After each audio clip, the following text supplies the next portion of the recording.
My name is Brian McGee, and this is my presentation on Nintendo.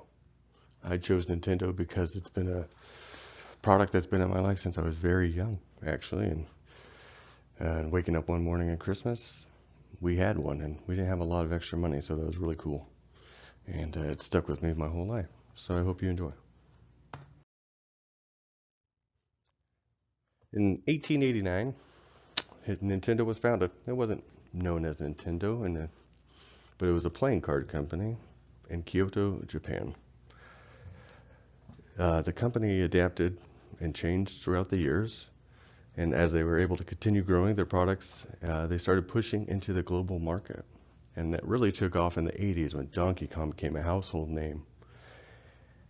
And the rest is really history. You had Mario trying to save the princess, and it's been like that pretty much since then. I did a lot of research on Nintendo and seeing, what kind of problems they had internally, anything like that. And honestly, I couldn't find anything. I haven't heard of any unsightly behavior. I haven't heard of any scandals that have taken place inside or outside the company, and that means their value, their missions, and their statements means they live by them. It's not just words on a paper. So that's really impressive for such a large company. The CFO, COO, and CEO, pretty standard. Tatsumi, he was the CFO, and then he stepped down, and then Shintaro became the CFO at the age of 36, which is fairly young for such a big company. Doug Bowser's the cool name. I mean, his last name's Bowser. That's pretty impressive considering you're working for Nintendo, and it's the greatest villain of all time. That's the usual suspects on the stakeholders. I would like to focus on the competition. Sony would be a very big rival, both based in Japan. And in '88, I believe they had a handshake agreement on a CD-ROM reader and cassette reader. And Nintendo, for some reason, backed out of that deal. And 2 years later, Sony started working on their PlayStation to rival Nintendo's gaming consoles. So unfortunately, with a company with a history like Nintendo and the longevity, you're going to make rivals. And I'm happy for it because the PlayStation's really awesome as well.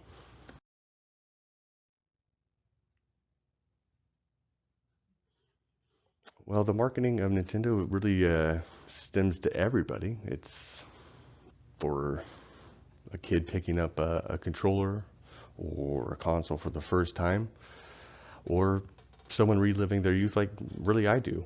I really enjoy playing their games. They're non-violent for the most part, and they're colorful and they're wonderfully built platforms. They also are marketing a lot to females. In the past, a lot of companies didn't do that, but as the studies will show, females are actually the higher demographic here when it comes to gaming.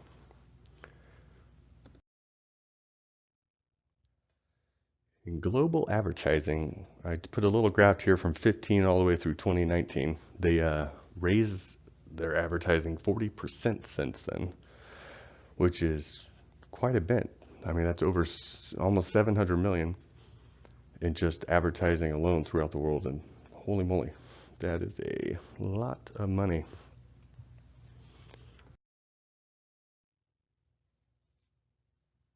Their corporate social responsibility, from safety, they adhere to a very strict environmental law, and Nintendo, they keep their values, their morals high, as we explained earlier in the company, but they also do it when it comes to the environment and recycling products and helping consumers out and really, giving them a chance to make sure they don't throw away stuff that could be used in the future.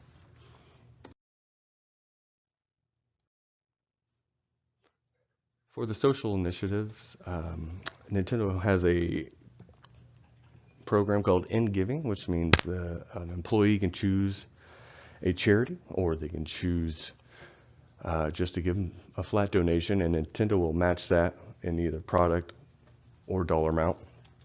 And it really it proves that Nintendo is really committed to helping the community and the people around them, the people who support them, but also letting their employees take charge and how they do that. So that's really cool.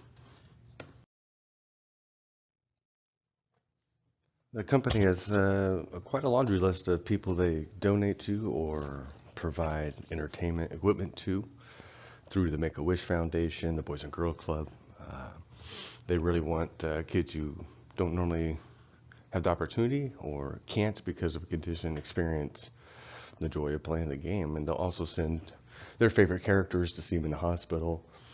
And it's really quite a cool thing. I mean, from a large company, you would expect that, but it seems like they go above and beyond. This is just some notable console release dates, all the way from the beginning, the Nintendo Entertainment System, the NES, all the way through a couple years ago when they released the Nintendo Switch. Not all of them were hits, not all of them made money. Their Wii U was quite a flop. They had a lot of technical problems after its launch. The pads themselves actually stopped connecting to the receiver, and that's never a good thing.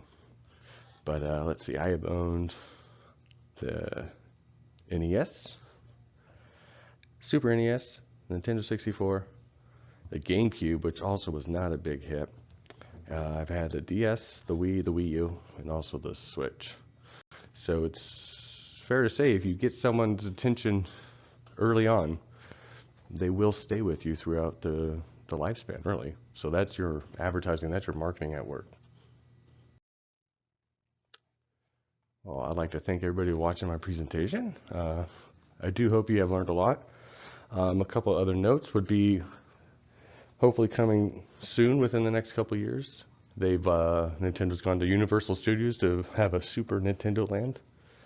And hopefully that'll make it to the States after its launch in Japan. And I am very excited about that. That would be quite thrilling. So again, thank you. And I hope you've learned.